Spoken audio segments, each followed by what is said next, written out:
ఏర్పాటు చేస్తున్నారు. మార్కాపురం కొత్త జిల్లా ఏర్పాటు చేస్తున్నారు. అంటే ఒక జిల్లాని తీసేస్తున్నారు. మంచిదని మా పరిపాలనా సౌలభ్యం కోసం మేము కూడా మా వైఎస్ఆర్ కాంగ్రెస్ పార్టీ అధికారంలో ఉన్నప్పుడు ఒక్కో పార్లమెంటు ఒక్కో జిల్లా కింద పరిగణలోకి తీసుకొని 25 పార్లమెంట్లు, ఒక జిల్లా 26 అరకు పార్లమెంట్ ఒకటి చాలా దూరం ప్రాంతానికి స్ప్రెడ్ అయింది కాబట్టి 26 జిల్లాల కింద చేయటం జరిగింది.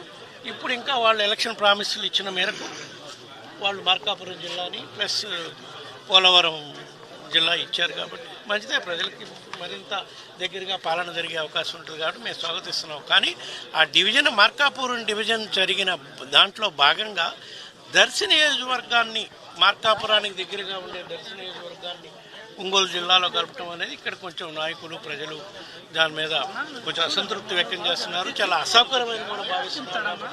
రాబోయే రోజుల్లో దానిపై ఏ విధంగా ప్రజల్లోకి తీసుకెళ్లాలి, ఏ విధంగా పోరాటం చేయాలనే దానిపై పార్టీ నాయకత్వంతో మాట్లాడి మేము నిర్ణయం తీసుకోవడం జరుగుతుంది.